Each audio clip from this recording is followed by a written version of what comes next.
Bienvenidos un día más a estos estudios que estamos haciendo del Antiguo Testamento los días miércoles. Hoy estamos estudiando el libro de Segunda de Reyes. Lo escribió Jeremías, pero también algunas partes escribieron otros profetas, pero tuvo un propósito en especial de explicar a una nueva generación cómo se comportaron los reyes, es decir, cómo actuaron en su relación al pacto. Hoy vamos a estudiar el capítulo 19 y estamos ya en una de las situaciones que creo que nos identifica mucho con lo que estamos viviendo hoy en nuestra Latinoamérica. Pareciera que estamos retrocediendo o regresando. Hay ciudades que han sido puestas en cuarentena, hay ciudades que están sufriendo las restricciones ya dadas desde el gobierno, pero particularmente en nuestra ciudad donde vivimos, Arequipa. Me causa curiosidad que se permita en los negocios como un casino que tenga un 30 o un 40% de aforo, mientras que una iglesia se permite tener el 20%. Pareciera que estamos enfrentando situaciones difíciles. Obviamente no vamos a negar que el virus está en el ambiente y que está quitando la vida de muchas personas, pero recordemos hoy y a través de este estudio que vamos a tener, de quién somos hijos, quién es nuestro Padre, quién es nuestro Dios. ¿Por qué no oramos juntos y vamos a ver qué nos dice la palabra de Dios a través de estos versículos? Señor, te agradecemos en esta hora.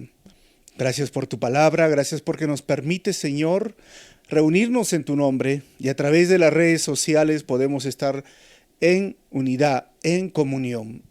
Háblanos a través de estos versículos y háblanos, Señor, a cada uno de los que estamos escuchando y que uses mi vida para compartir tu palabra en esta hora. Pido esto en tu nombre, Jesús. Amén. Hoy me gustaría hablar sobre la supremacía de Dios en los reinos de la tierra. Nos hemos quedado en Ezequías. Ezequías es amenazado por el rey asirio y este capítulo está dividido en tres partes grandes. Primero, del 1 al 19, vamos a ver Ezequías ora por liberación de la amenaza asiria.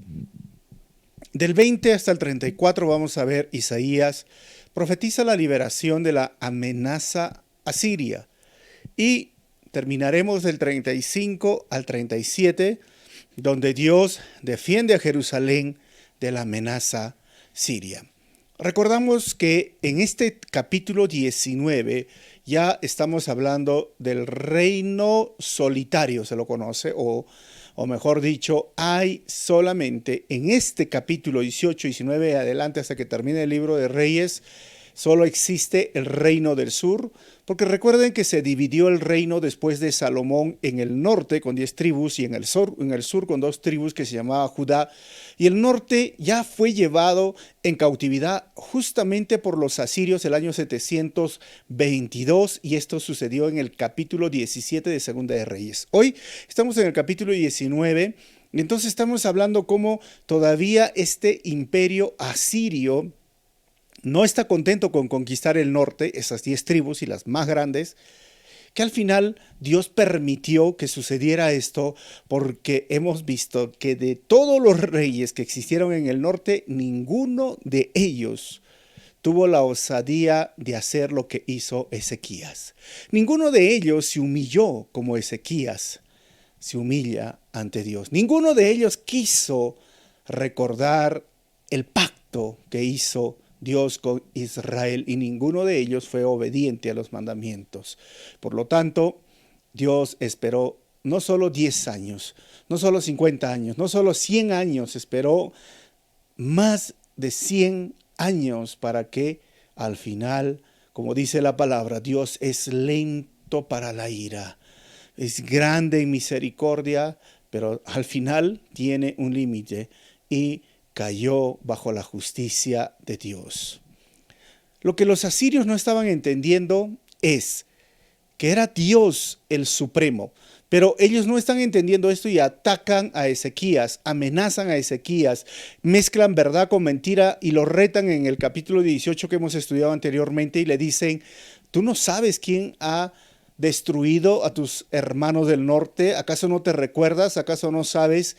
Y miren, y frente a esa amenaza, ¿qué hace Ezequías? Vamos entonces al versículo 1. Cuando el rey Ezequías escuchó esto, se rasgó las vestiduras, se vistió de luto y fue al templo del Señor. Hermanos, rasgarse las vestiduras era una señal de tristeza o de duelo. Y vestirse de luto era ponerse una tela negra, y en algunas versiones dicen silicio, y era un tipo de chaleco hecho de metal o de un material áspero como estas de los saquillos que se ponían para causarse realmente dolor y gritar de dolor. Ezequías estaba triste. Y ahí nos va a ver primeramente qué hacer en medio de la crisis. ¿Qué debemos de hacer en medio de la crisis? Lo que Ezequías nos enseña es primero que hay que tener una actitud de buscar ayuda o tener empatía del problema.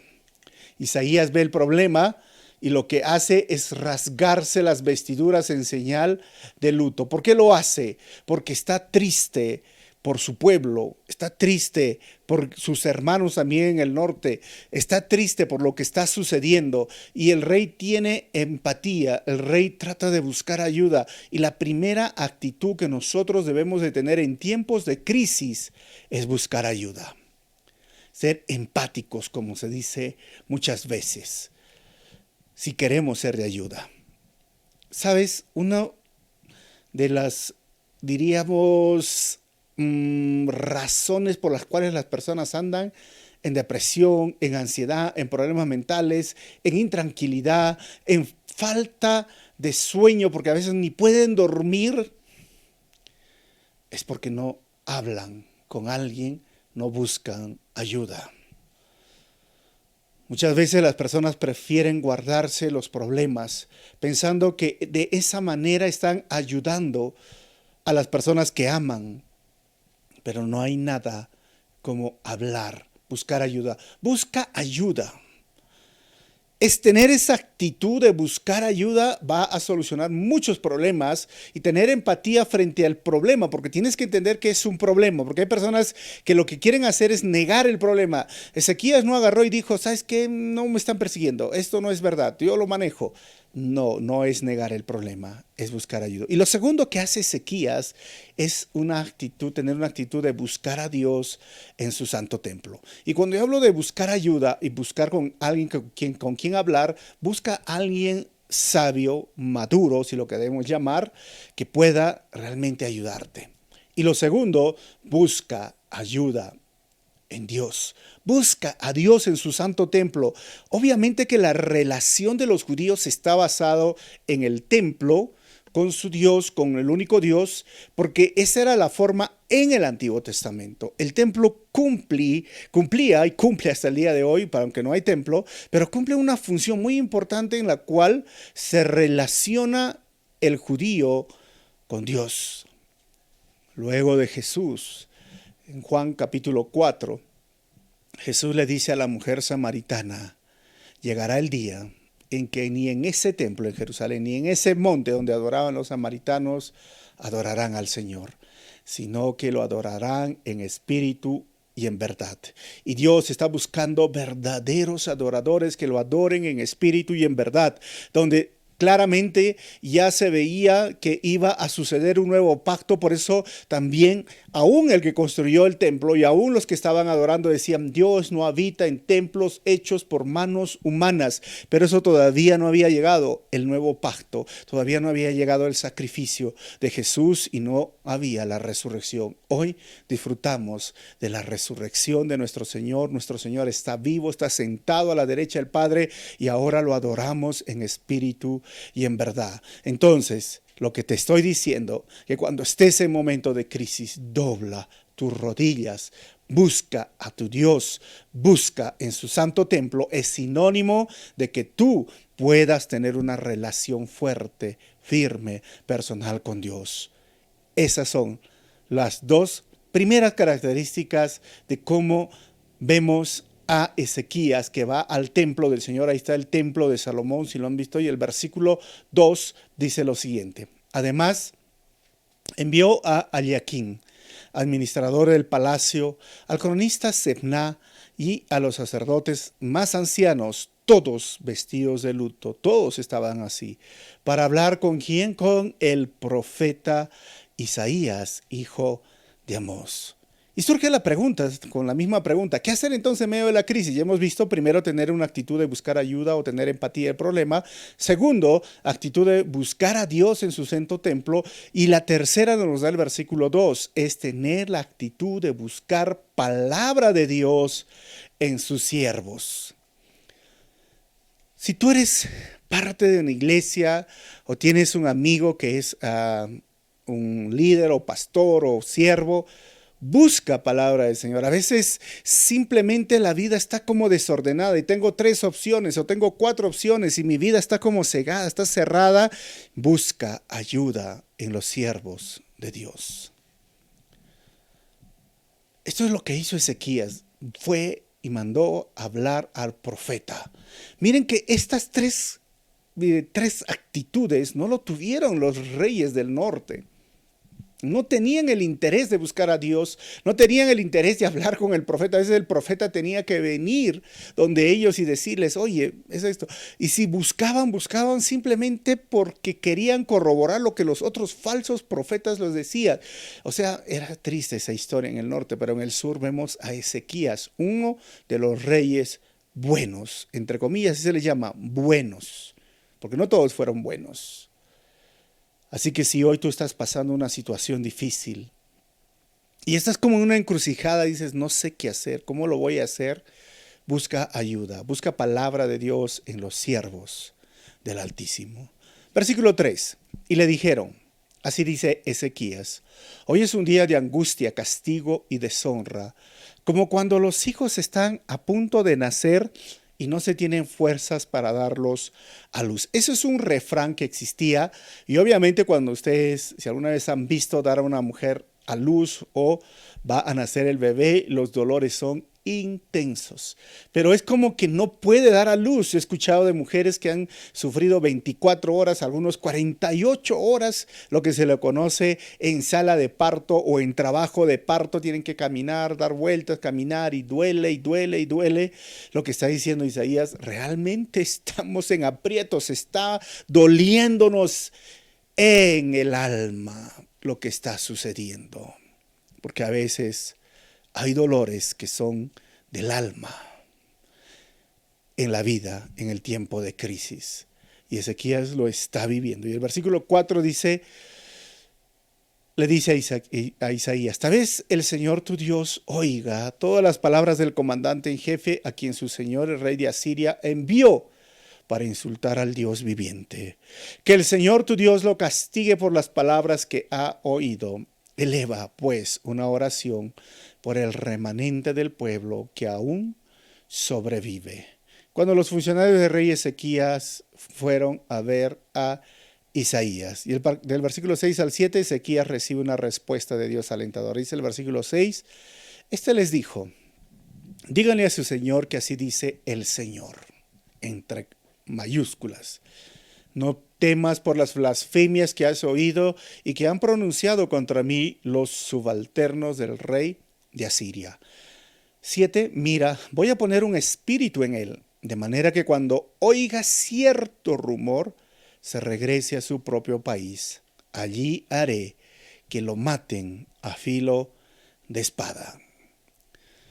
Para entender mejor, yo les recomiendo escuchar el estudio de la semana pasada, que ahí está grabado en el Facebook y en el YouTube. Pueden entrar a Calvary Chapel Arequipa. Si todavía no te has suscrito en el canal de YouTube de Calvary, pues te animo para que lo hagas y ponle a la campanita un clic y te va a llegar el momento que ya se subió la enseñanza. Pero ¿qué está pasando? Que estos subalternos o enviados por el rey de Asiria no solamente molestaron e intimidaron a los que estaban en el muro de Jerusalén y también a los oficiales, sino que se atrevieron a hablar mal en contra de Dios. Y Ezequías le dice, mira, está bien que me ofendas a mí, pero estás cometiendo un error, estás ofendiendo al Dios vivo. Del versículo 8 al 13, Ezequías recibe una respuesta amenazadora del rey de Asiria. Versículo 8, cuando el comandante en jefe se enteró de que el rey de Asiria había salido de Laquis, se retiró y encontró al rey luchando contra Libná. Luego Sennacherib recibió el informe de que Tiracá, rey de Cus, que esto vendría a ser como Egipto, Cus eran los morenos, había salido para luchar contra él. Así que una vez más envió mensajeros a Ezequías, 10, para que le dijeran, tú, Ezequías, rey de Judá, no dejes que tu Dios en quien confías te engañe cuando dice, no caerá Jerusalén en manos del rey de Asiria. 11. Sin duda, te habrás enterado de lo que han hecho los reyes de Asiria en todos los países, destruyéndolos por completo. ¿Y acaso vas tú a librarte? Versículo 12. Libraron sus dioses a las naciones que mis antepasados han destruido, Gozán, Harán, Rezef y la gente de Edén que vivía en Telasar. 13. ¿Dónde está el rey de Hamat, el rey de Arfat, el rey de la ciudad de Sefarvayim, o de Jená, o de Aiva, o de Iva? Hasta este momento lo que estamos leyendo es parte de la historia. Es decir, sí, los asirios, comandantes y otros reyes vinieron y conquistaron todas esas ciudades que tienen que ver con el reino del norte y les está diciendo, solo quedas tú, Jerusalén. O sea, le estás haciendo caso a Dios. Cuidado, no cometas el error que ellos cometieron, porque al final su Dios otra vez vuelve a ofender a Dios, a nuestro Dios, al Señor de señores, a Jehová de los ejércitos, y le dice, no pudo defenderlos. En ese sentido, era una verdad, pero no es que no pudo, sino que él permitió que sucediera eso porque desobedecieron el pacto y los mandamientos. Y esto no lo estaba viendo este representante del rey así. Versículo 2, 14 al 19, Ezequías ora otra vez ante la amenaza asiria. Dice el versículo 14, Ezequías tomó la carta de mano de los mensajeros y la leyó. ¿Qué hizo después? Luego subió al templo del Señor. La desplegó delante del Señor. 15. Y en su presencia oró así. Señor, Dios de Israel entronizado sobre los querubines, solo tú eres el Dios de todos los reinos de la tierra. Tú has hecho los cielos y la tierra. Ezequías es como que puede figurar el trono de Dios. Miren, en Apocalipsis tenemos una idea de lo que sería el trono de Dios rodeado de esos 24 ancianos entre los querubines, lleno de majestuosidad. Ezequías recuerda quién realmente es Dios. Versículo 16. Presta atención, Señor, y escucha.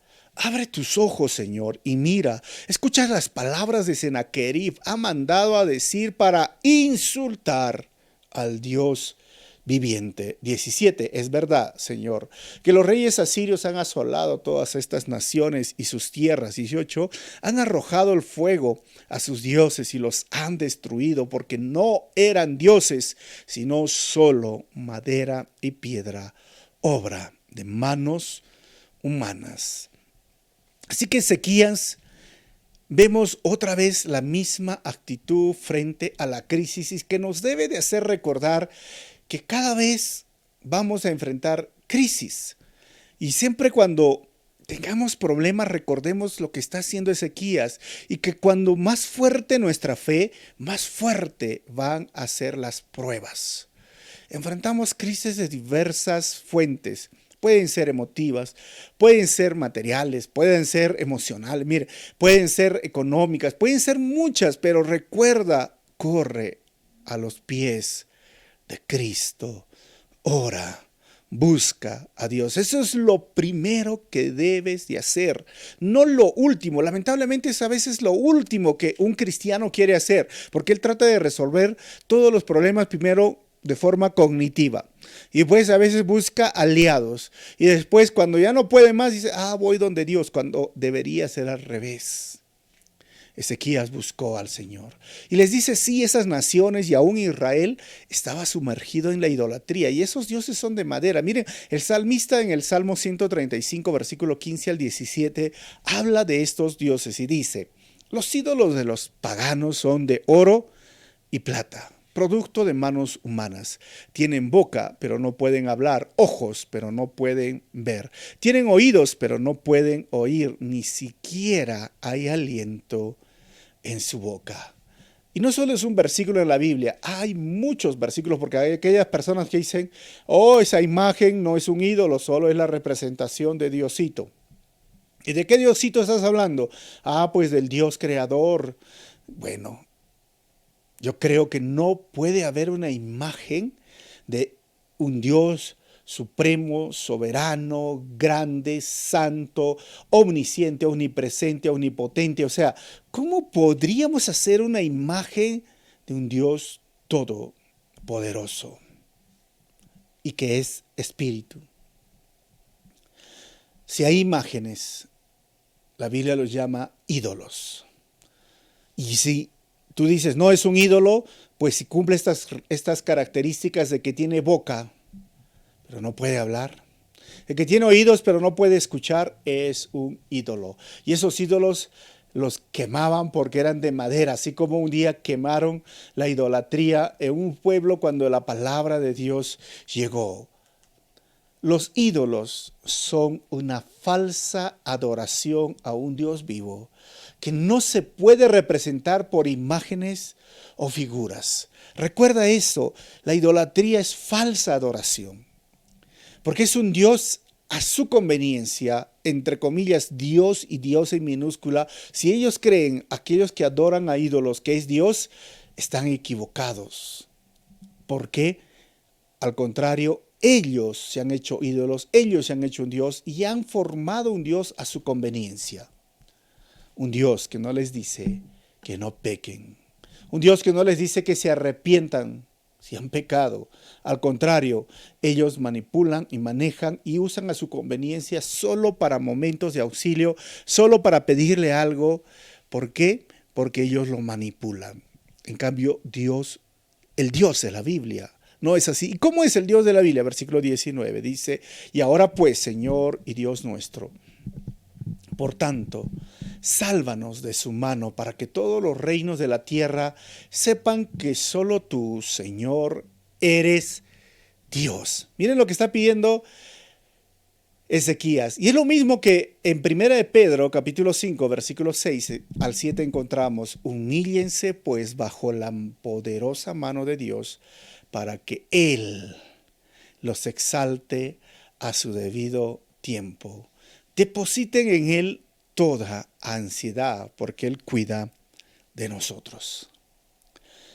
Te sientes como rodeado por tus enemigos, te sientes como que en tu trabajo se han levantado de la nada, por gusto, y está tu trabajo en riesgo, está peligrando a veces tu familia, la felicidad, la tranquilidad, sientas que todo está yendo mal, pues humíllate bajo la mano poderosa de Dios y Él te exaltará a su debido tiempo. O sea, busca primeramente a Dios, busca primeramente su reino, busca su justicia y lo demás será añadido. Y Pedro nos recuerda, deposita tu ansiedad, tu preocupación, tu depresión, sea lo que sea, deposítalo al Señor.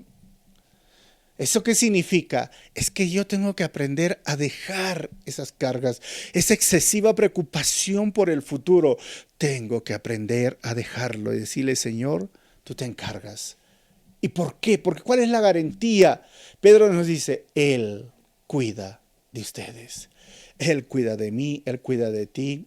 Así que deposita en Él toda ansiedad. Ezequías no conoció Pedro, este versículo, pero lo está viviendo, lo está realizando, lo está haciendo y dice, Señor, respóndeme.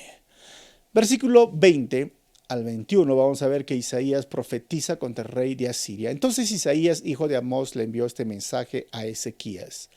Así dice el Señor Dios de Israel, por cuanto me has rogado respecto a Sennacherib, rey de Asiria, te he escuchado. Esto es increíble, hermanos, porque la oración siempre es escuchada por Dios. La oración mueve la mano de Dios, pero la oración es para que Dios haga su voluntad. Ya lo había profetizado, ya lo había dicho, voy a poner un espíritu engañoso para que se vaya y Dios va a hacer su voluntad. Pero ahí estaba Ezequías orando. En otras palabras, Dios escogió la oración para que su voluntad sea hecha en la tierra. Versículo 21, esta es la palabra que yo, el Señor, he pronunciado contra él, dice. La virginal hija de Sión te desprecia y se burla de ti. La hija de Jerusalén menea la cabeza al verte huir. Y en este momento lo que está haciendo el profeta Isaías es lo que muchos profetas hacían, es personificar ciudades, ¿no? Personificar eventos o cosas, objetos. Y ahí cuando personifica, que se llama la presopopei, él lo que hace es hablar de la virginal hija de Sión, hablando de Jerusalén. ¿Por qué? Porque Jerusalén hasta en este tiempo que se escribe no había sido conquistada, ni se había sumergido a la idolatría, o sea, virginal hija de Sión. Versículo 22 al 28, Isaías profetiza para el rey de Asiria y sus representantes. Dice, ¿a quién has insultado? ¿Contra quién has blasfemado? ¿Contra quién has alzado la voz y levantado los ojos con orgullo? Contra el Santo de Israel. Miren ese título, hermanos, el Santo de Israel. 23, has enviado a tus mensajeros a insultar al Señor diciendo, con mis numerosos carros de combate escalé las cumbres de las montañas, las laderas del Líbano, talé sus cedros más altos, sus cipreses más selectos, alcancé sus refugios más lejanos y sus bloques más frondosos. 24, cavé pozos en tierras ajenas y en esas aguas apagué mi sed con las plantas de mis pies, sequé todos los ríos de Egipto. 25, ¿no te has dado cuenta hace mucho tiempo que lo he preparado? Desde tiempo atrás lo vengo planeando. Miren, ¿quién era el que planeaba? ¿Los asirios o es Dios? Dios dice, yo lo vengo planeando y ahora lo he llevado a cabo. En otras palabras, tú simplemente eres un instrumento. Por eso tú has dejado en ruinas a las ciudades fortificadas. Es interesante, hermanos, que cuando Isaías responde a estos mensajeros, lo que les está diciendo es que tú crees que estás haciendo las cosas, tú crees que tienes poder, tú crees que estás desbaratando esas ciudades fortificadas, venciendo esos ejércitos, cavando esos pozos. Lo que Dios le dice a ellos es, yo lo he planeado, yo lo he permitido. Tendrías que ver, Daniel, cómo es que suceden estos eventos desde los reyes, cómo sucede que Dios habla sobre uno de sus atributos. ¿Saben cómo se llama ese atributo? La supremacía de Dios. ¿Y qué significa la supremacía de Dios? Miren, la palabra supremo se refiere a lo que es más alto en excelencia, rango o autoridad. O sea, que la supremacía de Dios se refiere a su posición exaltada sobre toda creación. Algunos dirán, pero eso no tiene que ver con la soberanía. Bueno, la supremacía tiene que ver con que no hay un ser más alto, más grande, más honorable, más fuerte, más poderoso, ni existe, ni existirá. Es nuestro Dios. Y entonces la soberanía no, la soberanía es el atributo por el cual Dios dispone de sus criaturas de la forma en que le da la gana. Y miren que la soberanía, les voy a mostrar unos versículos. Primera de Crónicas 29 del 11 al 12. Dice, tuyos son, Señor, la grandeza y el poder, la gloria, la victoria y la majestad. Tuyo es cuanto hay en el cielo y en la tierra. Tuyo también es el reino y tú estás por encima de todo. De ti proceden la riqueza y el honor. Tú lo gobiernas todo. En tus manos están la fuerza y el poder y eres tú quien engrandece y fortalece a todos. O sea, no es que simplemente Dios crea las cosas. No, Él las sostiene. Y no solo que Él las sostiene, Él gobierna y está encima de todo y hace que sucedan las cosas porque Él es el ser supremo. Segunda de Crónicas, capítulo 20, versículo 6 dice, y dijo, Señor Dios de nuestros antepasados, ¿no eres tú el Dios del cielo y el que gobierna a todas las naciones? No solo la nación de Israel, las naciones. Es tal tu fuerza y tu poder que no hay quien pueda resistirse. Hermanos, es tal su fuerza y su poder que no hay ser en este mundo que se le pueda resistir. Por eso es que esa pseudo teología de la guerra espiritual, que Dios el diablo le está resistiendo a Dios. Pues lee lo que dice la Biblia. Dios es un Dios supremo. Pero el mundo se está poniendo difícil. Sí, pero la iglesia siempre existirá y las puertas del Hades no prevalecerán contra su iglesia. Han pasado miles de años y han tratado de extinguir la iglesia de Dios y no lo han logrado. Ni autoridades, ni ejércitos, ni los peores sistemas filosóficos que han surgido no han podido derrocar, ni derrotar, ni minimizar el evangelio de Cristo. Han querido destruir las Biblias, quemar las Biblias y la palabra de Dios permanece para siempre. Cielo y tierra pasarán, pero la palabra de Dios no pasará. Al contrario, las tenemos en aplicaciones, las tenemos por el internet. Miren, ¿saben? Dios es supremo. No hay quien pueda resistirse. Dios es el que tiene el control de todas las naciones, de todo lo que está pasando. Job, por eso decía en el capítulo 42, versículo 2, yo sé bien que tú lo puedes todo y que no es posible frustrar ninguno de tus planes. No hay nadie que se le pueda resistir, no hay nadie que pueda frustrar sus planes, no hay nadie más fuerte, más grande. Y entonces algunos dirán, entonces, ¿lo que está sucediendo en el mundo es parte del plan de Dios? Pues tienes que saber, ojo, Él no es el culpable, pero Él usa para sus planes, para lo que va a venir, para sus propósitos. ¿Cómo así? Alguien dirá, porque la Biblia dice que las cosas, que la situación en el mundo, sea económica o religiosa o política, va a empeorar. La Biblia nos muestra un panorama donde la humanidad va a enfrentar las peores crisis. La Biblia nos habla de que va a venir una tribulación y una gran tribulación. O sea, las cosas van a empeorar, pero el que persevera hasta el fin, ese será salvo. O sea, la Biblia nos dice que Dios es el que tiene el control, que Dios es el que vence, que Dios es el que está encima de todo. Y el libro de Colosenses, si tú quieres saber más de la supremacía de Dios y que entiendas que Cristo, nuestro Señor Jesucristo es Dios, lee Colosenses, que es un libro que lo puedes leer en 10 minutos. Vas a ver la supremacía de Cristo. Dios es supremo. La supremacía de Dios es uno de los atributos y características que solo lo tiene y son los atributos incomunicables, que significa que Dios no comparte con su creación. Hoy Dios está sentado en su trono.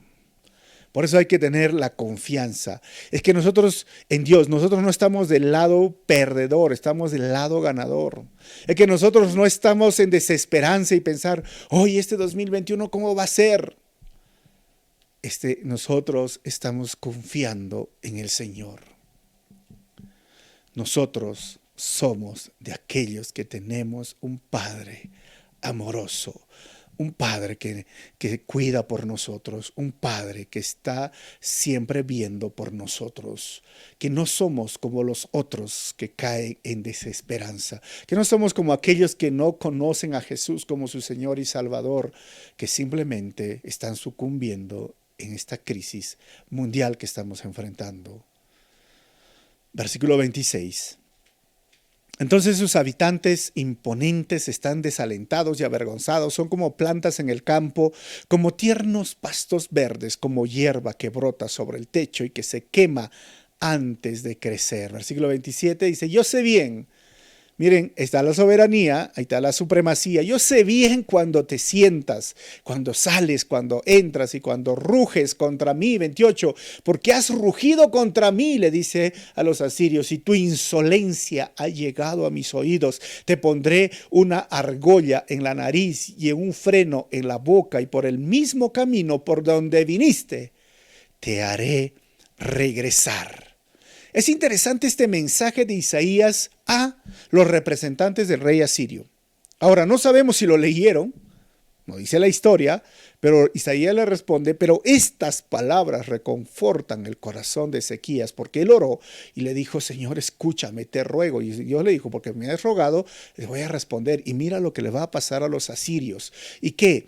Eso de poner en los oídos, hacer huecos y poner aquí argollas por los labios, en la estela de la victoria de Sarjadón, que los asirios hicieron sobre Egipto, nos muestra cómo ellos los trataban y los ponían en esta forma para que no se escapen a los que tomaban preso, los perforaban la oreja y les ponían argollas con los labios y a veces los sujetaban con una cuerda para que no se vayan. Y Dios les dice, si tú crees que eso es cruel y tú lo usas para tus enemigos, yo lo voy a hacer contigo y tú vas a regresar por el mismo camino. Mira, Deuteronomio 28:7 dice, el Señor te concederá la victoria sobre tus enemigos, avanzarán contra ti en perfecta formación, pero huirán en desbandada. Lo que le está diciendo Deuteronomio 28 es que si tú obedeces la ley de Dios, yo haré que tus enemigos regresen por donde han venido. Y lo que está haciendo Ezequías, este rey bueno, es obedecer los mandamientos de Dios y basado en el Dios de pactos, en el pacto antiguo, en el pacto, esto sería el pacto sinaítico. Entonces, tienen la promesa. Y Dios dice, eso yo lo voy a hacer. Versículo 29 al 31, Isaías profetiza sobre la prosperidad de Judá. Esta será la señal para ti, Ezequías. Este año, miren, y esto sucedió del 702 al 703 años, comerán lo que crezca por sí solo. O sea, le dicen, no cultives, eso va a crecer. Y el segundo año de lo que allí brote. Pero el tercer año sembrarán y cosecharán, plantarán viñas y comerán su fruto. Una vez más, versículo 30, los sobrevivientes de la tribu de Judá echarán raíces abajo y arriba darán fruto. Porque de Jerusalén saldrá un remanente, del monte Sión un grupo de sobrevivientes. Esto lo hará mi celo, celo del Señor Todopoderoso. Así que hermanos, hasta este momento Dios le da esperanzas, le da palabras de ánimo, de aliento, confianza por tener esas actitudes correctas como les he mencionado al principio. Y lo que le está diciendo, es más, tú no vas a pelear, es más, yo te voy a bendecir económicamente y no tienes por qué hacer tanto esfuerzo. La tierra, la chacra, el campo va a crecer solo, no solo un año, 2 años. Y cuando tú trabajes la tierra el tercer año vas a ver la prosperidad que Dios tiene para Judá. Hermanos, no hay nada mejor que estar en las manos del Señor. Dios provee de formas milagrosas que quizás tú no te imaginas, porque así es nuestro Dios. Del 32 al 34, Isaías profetiza la protección de Dios de la amenaza siria. Dice el 32, yo el Señor declaro esto acerca del rey de Asiria. No entrará en esta ciudad, ni lanzará contra ellos una sola flecha. No se enfrentarán a ella con escudos, ni construirá contra ella una rampa de asalto. Esto todas eran las formas de atacar una muralla de los asirios. Pero el Señor dice, yo declaro. Es interesante, porque sabes que el único que puede declarar y que luego se cumpla esa declaración es Dios. ¿Por qué? Porque Él es supremo y soberano. En la Biblia nunca se nos dice que el ser humano puede declarar, porque el declarar del ser humano no es sinónimo de fe, sino de prepotencia. ¿Y por qué de prepotencia? Porque tú crees que eres Dios. Porque tú piensas que aquella persona, aquel cristiano que dice yo declaro o decreto, está poniéndose a nivel de Dios. Créeme, en la Biblia, busca en las concordancias, ahora en internet hay concordancia bíblica y pon declarar o decretar. Lo único y el único que puede declarar y decretar es Dios, porque Él es soberano. ¿Y por qué? Porque Él es supremo, porque está encima de todo. Pero nunca vas a escuchar a ninguno de los profetas ni de los siervos decir yo decreto, declaro, a no ser que sea por palabra de Dios en el Antiguo Testamento, pero menos vas a escuchar en el libro de los Hechos a Pedro, oh decreto, declaro que voy a salir de la cárcel. Nunca vas a escuchar a Pablo, oh declaro que no me toman prisionero, declaro dinero sobre mi vida. Pablo decía, yo aprendí a trabajar, he recibido, estoy contento, teniendo dinero, no teniendo dinero, todo lo puedo en Cristo que me fortalece. O sea, es prepotente orar con esas palabras, lo declaro. No es sinónimo de fe, hermano, hermana. No caigas en esa pseudo teología de fe y prosperidad que se lo conoce, que muchas veces se habla de esta forma, como que este año es tu año y tú declara, tú decreta. Mira lo que pasó en el 2020, porque tú no tienes poder en tu palabra, ni menos tienes poder para realizar tu futuro. El único que lo tiene es Dios. Y Dios dijo, yo lo declaro. Vas a ver que se va a cumplir. 33. Volverá por el mismo camino que vino en esta ciudad. No entrará, yo el Señor Dios lo afirmo. 34. Por mi causa y por consideración a David, mi siervo, defenderé esta ciudad y la salvaré. Dios hizo un pacto con David. Dios dijo que iba a salir un remanente. Dios dijo que de ahí iban a ser Jesús. Pasaron ya 300 años y él seguía perseverando y manteniendo este pacto. La última parte, 35, Dios ataca al ejército asirio. 35, esa misma noche el ángel del Señor salió y mató a 185,000 hombres del campamento asirio. A la mañana siguiente, cuando los demás se levantaron, allí estaban tendidos todos los cadáveres. ¿Te imaginas esto? Yo tengo un cuadro que se sacó, se ha dibujado. Un ángel que puede venir y matar a 185,000. O sea, este es un ejército tremendo. Obviamente, Ezequías, si yo fuese Ezequías y veo mi ciudad, y si tú has conocido Jerusalén, pero cuando vayas a Jerusalén, tampoco es una ciudad tan grande, pero puedes ver a 185,000 personas alrededor tuyo sitiados, es decir, se pusieron detrás. Era como una arena, ¿no? Un mar así una arena de personas que tú mirabas y decías, tantas personas, ¿y cómo voy a salir? Señor, solo tú tienes la respuesta. Oró y Dios la escuchó. Y ni siquiera él se movió.